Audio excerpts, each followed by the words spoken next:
কাঁদতেছে দুই কারণে, জোরে গান কয় কারণে? এক নম্বর কারণ হলো মাতাল হওয়ার কারণে সে আমাকে সালাম দেওয়ার পরে কি বলছে, ওয়ালাইকুম আসসালাম, আপনি কে ভাই?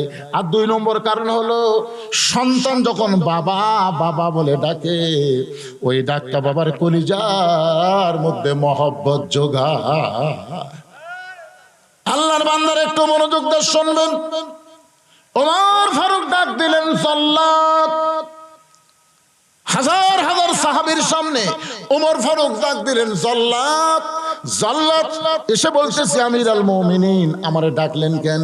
ওমর ফারুক বলে, জাল্লাত আমার আবু শামা মদ পান করেছে, মদ পান করার কারণে আল্লাহর আইন হলো তাকে 80টা বেত্রাঘাত করা লাগবে।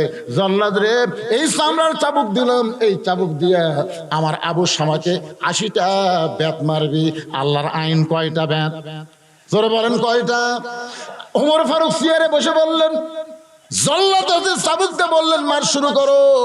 এবার জল্লাদ মারতেছে, ওমর ফারুক গুনতেছে 1 2, সঙ্গে সঙ্গে ওমর ফারুক দাঁড়িয়ে বললেন, চাবুক দে, চাবুক দে।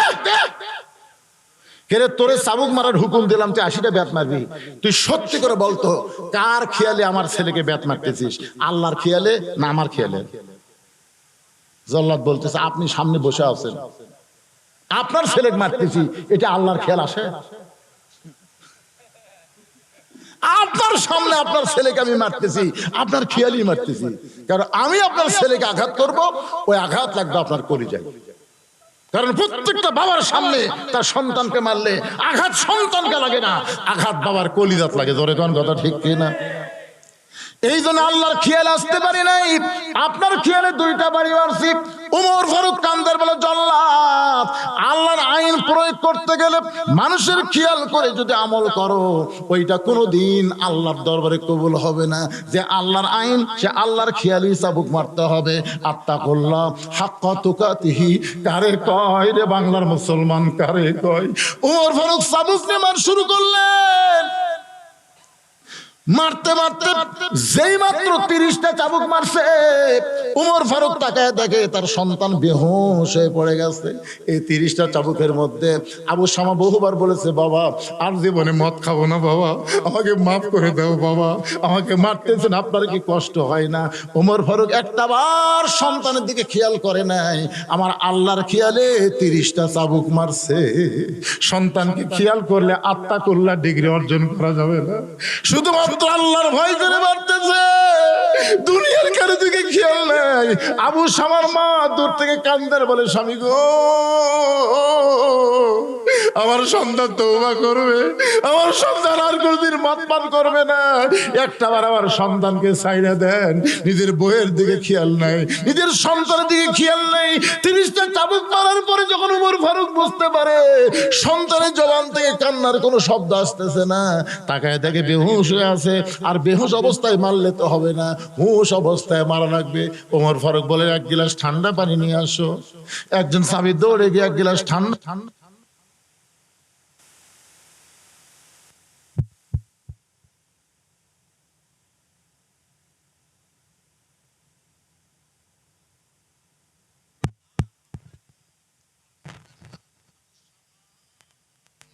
গেছে। ওমর ফারুক চাবিটা চাবুকটা মাটিতে রাইখা আস্তে করে হাঁটু গেড়ে বসে আবু শামার কপালে চুমা দিলেন। নিজের সন্তানের কপালে চুমা দিলেন। আবু শামা রে, তুই হয়তো মনে করছিস আমি নিষ্ঠুর বাবা, আমার কোনো দয়া নাই, কিন্তু আবু শামা রে, আমি যদি তোকে বাড়িতে নিয়ে যাইতাম, তোকে যদি আজকে মদের এই যে বিরুদ্ধে আল্লাহ যে আইন করেছে, আইন যদি প্রয়োগ না করতাম, তুই হয়তো দুনিয়াতে 2-4 দিন বেঁচে থাকতি, কিন্তু মদ পান করার অপরাধে তোকে আল্লাহ জাহান্নাম দিত। আমি তোকে এত ভালোবাসি বাজান, দুনিয়াতেই অপরাধের আইন প্রয়োগ করে দুনিয়া থেকে যাওয়ার পরে আল্লাহ যেন তোরে জান্নাত দিয়ে দেয়।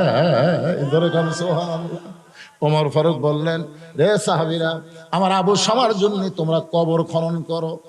আমার আবু শামাকে আমি নিজেই গোসল করায় দিব, আমার সন্তানকে আমি নিজেই কাফনের কাপড় পরায় দিব, আমার সন্তানের জানাজার নামাজ আমি নিজেই করব, আমার সন্তানকে আমি নিজের হাতে কবরের মধ্যে নামায় দিব। তাহলে কাজ হলো 5টা, ধরে বলেন কয়টা? 1 নম্বর কাজ হলো কবর খোঁড়ো। রে সাহাবীরা, আবু শামার জন্য কবর খোঁড়ো। এখানে বলতে পারবেন না রে বেনামাজিরা, আবু শামার জন্য কবর খোঁড়ো। একটা মুসলমান মারা গেলে তার কবর কোনো বেনামাজি খোঁড়া যায়? জোরে কম, আরো জোরে। আপনার বলেন তো বেনামাজি মানে কি? তা আপনি মরে গেলে আপনার এলাকায় হিন্দুকে বলবেন যে ভাই হিন্দুরা, এ নরেশ, খগেন, গগেন, তোরা কোথায় রে, আমার কবরটা খুঁড়ে দে রে। কি কি লা সালাতা লা ঈমানা, যার নামাজ নাই তার কোনো ঈমান নাই। জোরে কথা কন না কেন ভাই রে? লা সালাতা লা দীনা, যার নামাজ নাই তার কোনো ধর্মই নাই। একটা মুসলমান মারা গেল আর ওরা 5 জন যায় বলতে যে ভাই আমরা কবর খুঁড়ি, কিন্তু 5 প্যাকেট সিগারেট লাগবে। হায় হায়, 5 জনে 5 প্যাকেট সিগারেট দিছে। ওরা কোদাল কান্দ দিলে বাড়ির থেকে সিগারেট টানা শুরু করছে। বাড়ির থেকে গোরস্থানে যে 5 জন খালি টানতেছে, আর একজন খালি বলতেছে এই দাগ, এ দাগ দে, দাগ দে। যাই দাগ দেয় উঁয়ো টানে, যাই কোদাল মারে উঁয়ো টানে, যাই মাটি তুলতেছে উঁয়ো টানে, যাই সমান করে উঁয়ো টানে। 5টা যদি একবারে টান মারে, গোরস্থানের খবর কি কম? তো একটা ফেরেশতা গোরস্থান দেয়, সব রাস্তাত খাড়ায় আছে। আল্লাহকে কেড়ে ফেরেশতা রাস্তাত কেন? যে হারে টানতেছে, আল্লাহ দুর্গন্ধে দাবার পারতেছে না। এমনকি জানেন এই কবর খুঁড়তে খুঁড়তে যারা বিড়ি খায়, সিগারেট খায়, ওরা নাই কিন্তু ওর লুঙ্গি আছে, ওর পাঞ্জাবি আছে। আপনি খালি লাকত ধরবেন, বুঝে ধরবেন, পারবেন না ভাই? বুঝে পারবেন না? বুঝে কিন্তু পারবেন যে কে রে, এটা তো বিড়ি খোরের সাথে। তাহলে 5টা বিড়ি খোর 5 প্যাকেট সিগারেট খেতে কবর খুললো, গোটা কবরের কাঁচা মাটি, সিগারেট বন্ধ। কবর দিয়া তখন চলে গেছে, বুঝলেন? তখন মুনকির নাকিরা সব চুল ধরে তুলি, তখন কয় কে ভাই, কে রে আপনি? মুনকির নাকির রে। তো মুনকির নাকির প্রশ্ন করবেন আমাকে এভাবে তুলে ধমক, এই শয়তান, প্রশ্ন পরে আগে তুই বল কবর খুললো কে? তোর খবর ঘড়ি থেকে গোটা কবর খালি বিড়ি বিড়ি গন্ধায়। আপনার বলেন তো ফেরেশতার দুর্গন্ধ সহ্য করবার পারে? কথা কন না কেন ভাইরে? তাহলে কোন বেনামাজি বিড়িখোর আপনার কবর খুঁড়তে দেওয়া যাবে না? তো ভালোই গেলেন, খুঁড়বি কে? আপনার কবর আপনি খুঁড়বেন? মাশাআল্লাহ। আল্লাহর বান্দার একটু মনোযোগ দিয়ে শুনবেন। আপনাদের গ্রামের সামনে কাতারে যারা নামাজ পড়ে তাদেরকে কবর খননের জন্য অনুরোধ করবেন। যদি অনুরোধ না মানে তাদেরকে হাদিয়া দিয়ে কবর খনন করে নেবেন। কিন্তু খবরদার বেনামাজি বিড়িখোর এদেরকে দিয়ে কবর খনন করলে আপনি কবরে যাওয়ার পর থেকে আযাব শুরু হয়ে যাবে। কারণ ফেরেশতারা দুর্গন্ধে রাগ করবে না খুশি হবে? কথা কন না কেন? রাগ করবে না খুশি হবে? আল্লাহ আযাব দেওয়ার জন্য ফেরেশতা বানাবে, আবার কবরকে জান্নাতের বাগান বানায় দিয়ে আল্লাহ বলবেন, আল্লাহ তাখাফু ওয়া লা তাহজানু ওয়া আবশিরু বিল জান্নাতিল্লাতী কুনতুম তুআদুন।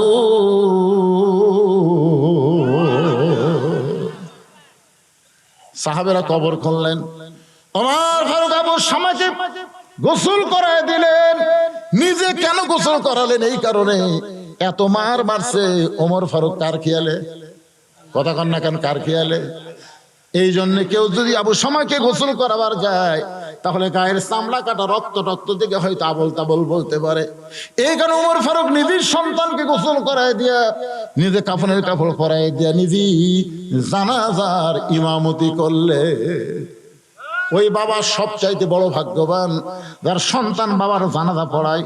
আবার ওই সন্তান সবচাইতে বড় ভাগ্যবান যার বাবা সন্তানের জানাজা পড়ায়। যেমন রফিক সাঈদী দুনিয়া থেকে বিদায় নিলে, আল্লামা সাঈদী তখন জেলখানার মধ্যে ছিল। জেলখানা থেকে প্যারোলে মুক্তি পাইয়া রফিক সাঈদীর জানাজার নামাজ যখন পড়ালো, আমি ওই জানাজায় আল্লাহর রহমতে উপস্থিত ছিলাম। আমি নিজের চোখে দেখছি বাবা তার সন্তানের জানাজা পড়ানোর সময় কেমন কান্দে, চোখের পানি নিয়ে দোয়া করতেছে, চোখ দিয়ে দর দর করে পানি পড়তেছে। ফেরেশতা বলে, আল্লাহ জীবনে বহু জানাজায় গেলাম গো আল্লাহ, কিন্তু যিনি জানাজার নামাজ পড়ায় তিনি তেমন করে কান্দে না, কিন্তু আজকে দেখতেছি চোখের পানি দোয়া একাকার হয়ে গেল। আল্লাহ কয়, ফেরেশতা জানিস না রে, তোদের তো বাপ মা নাই, তোরা কেমনে বুঝবি?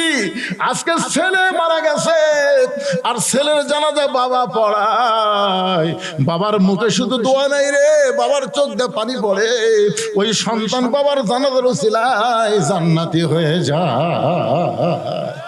আবার বাবা যখন মারা যায়, মা যখন মারা যায়, সন্তান যদি জানাজায় দাঁড়ায়, আমার নিজের জীবনে হয়েছে 18 সালে যখন আমার বাবা মারা গেল, জীবনে বহু জানাজা পড়াইছি ভাই, বহু জানাজা পড়াইছি, শুধু দোয়া পড়েছি।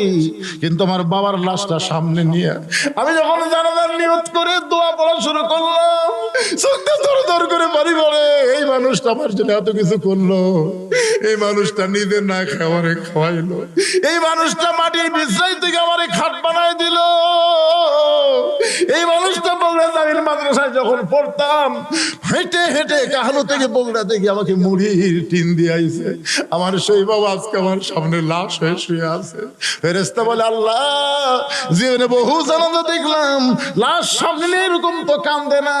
আল্লাহ বলে, ফেরেশতারে রে, তোদের তো বাপ মা নাই, সন্তান নাই, তোরা কেমনে বুঝবি? আজকে বাবা লাশ সন্তান জানা করে, শুধু দোয়া নয় রে, চোখের পানি দিয়া কান্দে। এই সন্তানের দোয়ার চোখের পানির কারণে আল্লাহ বাপকে মাফ করে দিলাম। আপনার সন্তানকে যদি এই ইবতিদায়ী মাদ্রাসায়, এই মক্তব মাদ্রাসায় ছোট্টবেলায় শিক্ষা দিবার পারেন, আর সন্তান যদি সুন্দর করে দোয়া দুরূদ গুলো শিখে, তাহলে প্রয়োজন আপনার সন্তান আপনার জানাজার নামাজ পড়াবার পারবে। জোরে কোন কথা ঠিক কি না?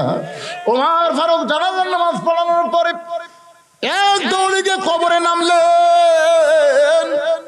সাহাবীর আবু শামার লাশটা যখন কবরের মধ্যে নামায় দেয়, ওমর ফারুক কবরের মধ্যে আবু শামার ওই কাফনের কাপড় খুললেন, কাফনের কাপড় খুলে কপালে একটা চুমাতে বললেন, বেটা রে, তুই এত কান্দা কান্দিস বাবা, তুই তওবা করবি, তুই মদ খাবি না। বহু কথা বলে আমাকে মন নরম করবার চাইছিলি, কিন্তু আল্লাহর আইন, আত্তাকুল্লাহ হাক্কা তুকাতিহি ওয়ালা তামুতুন্না ইল্লা ওয়া আনতুম মুসলিমুন, শুধু মুসলমান হিসাবে কবরে রাখার জন্য আমি নিষ্ঠুর আচরণ করেছি বাবা, আমার উপর মন খারাপ করিস না। তবে আমার বিশ্বাস, তোকে আল্লাহ জান্নাত দিবে, তোর কবরকেও জান্নাতের টুকরা বানায়া দিবে। কবরে মাটি দেওয়ার পরে সবাই যখন কবর ছেড়ে চলে যায়, ওমর ফারুক কবর ছেড়ে যান না, সবাই দূরে চলে গিয়া চিন্তা করে, ওমর ফারুক হয়তো তার সন্তানের বিয়োগ ব্যথায় একটু আপসেট হয়ে কবরের পাশে দাঁড়ায় আছে। কিন্তু অবাক করে তাকায় দেখে, কবরের ভিতর থেকে চাবুক টেনে বের করে ওই কবরের উপর আবার 51 থেকে মার শুরু করলেন। যেই মাত্র 80 দৌড়া হয়ে গেছে, এমন সময় দৌড়া ফেলে দিয়ে চাবুক ফেলে দিয়ে বলে, আল্লাহ, আমার আবু শামাকে তুমি করবো না, 50টা মারতেই মারা গেছে, তাই বলে 30টা মার বাদ দেইনি আল্লাহ, তার কবরের উপর 30টা বেত মারলাম। আমি বাবা হয়ে কান্দি, আমার আবু শামারে তুমি জান্নাত দিও। আল্লাহ বলতেছেন, মুমিনেরা, আল্লাহর ভয় কলেজের মধ্যে রাখো, যথাযথ ভয় করো, মুসলমান না হয়ে মৃত্যুবরণ করো না। আর মুসলমান হয়ে মরতে গেলে মানুষের আইন, মানুষের সমাজে সম্ভব নয়, একমাত্র আল্লাহর কোরআনের আইনে সম্ভব। জোরে কোন ঠিক কিনা? আল্লাহ পাক আমাদের সবাইকে কবুল করুক। সকলে বলি আল্লাহুম্মা আমিন।